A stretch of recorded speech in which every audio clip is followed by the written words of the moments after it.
Hello, I'm a historian from the 1900s, and I will be telling you about 10 important people from the 1900s. And first off, I will start off with Teddy Roosevelt. Teddy Roosevelt was a very important president, and he ran for president for a third time under a third new party that would be more radical with progressive ideas and stuff. And that party was called the Bull Moose Party. And he was the first and only president that would do this. There's also John J. Pershing, who is the leader of the American troops in France, and that he pushed the Americans on the front line to take over on the Western Front, and he was also known as Blackjack, and he was a very good leader guy, like a captain, and he was very strategic with his stuff and played a good role. Now we have the poor Sacco and Vanzetti case.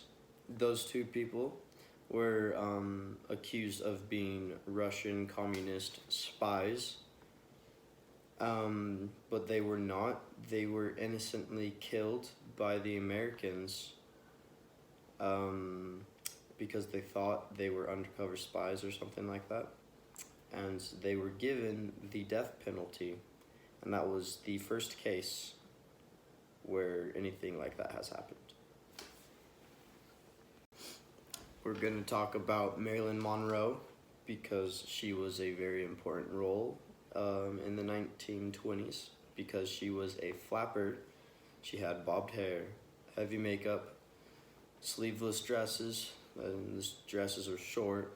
They would carry alcohol on them. They would drink in public and smoke in public. And that is what Marilyn Monroe did, but she played a very important part because she was a very good singer and was one of those people and was very influential. Now we're going to talk about Al Capone and with the prohibition of alcohol and everything. So Al Capone was a mafia boss back then, and he had the biggest underground alcohol system trading going on, and he was getting millions of dollars from that because no taxes or anything from it. And he'd run speakeasies and have all of that stuff. Yeah. Now we have Langston Hughes, who is a black American that came from Missouri. And he was a big part of the Harlem Renaissance. He was a poet, a novelist, and a social activist. And what he was mainly famous for was all of his poems and songs he wrote, and how he was a social activist and helped a lot in the Harlem Renaissance and made what the Harlem Renaissance is what it is because of the African American culture movement. And yeah. Now we're going to be talking about President Hoover. He was a awful president, just absolutely awful. He was awful because during the Great Depression, he did not want the government. He didn't make the government help the citizens at all, and so the citizens were running out of money. Everyone was getting unemployed and all of that, and that was mainly because of him. And they even named little towns full of homeless people after him called Hoovervilles. Now we're going to be talking about the good president during the Great Depression.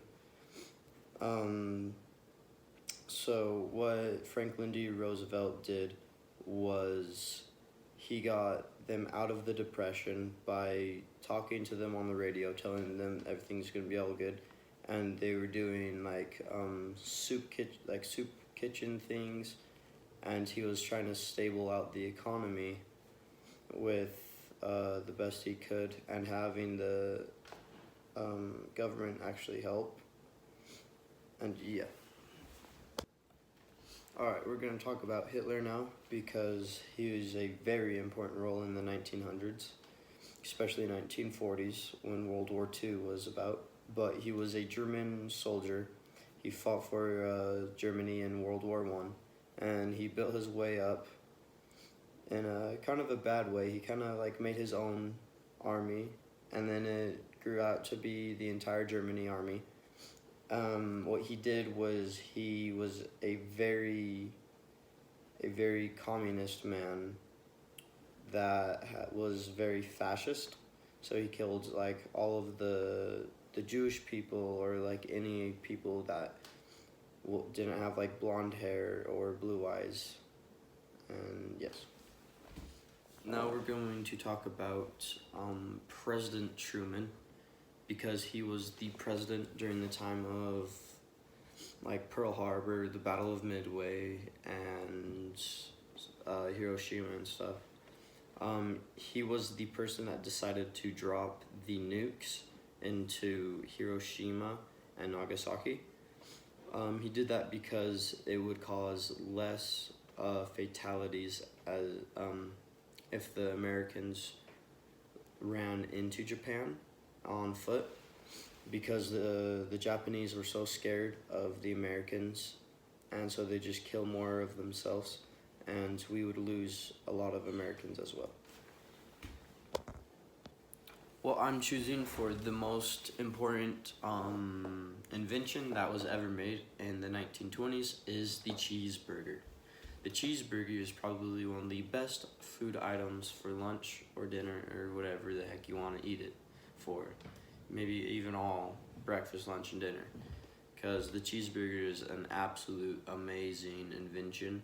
And if the cheeseburger was not invented, I don't know what the Americans would be known for eating and getting so fat for, because I'm pretty sure that's what most everyone around the world sees Americans as. They love cheeseburgers.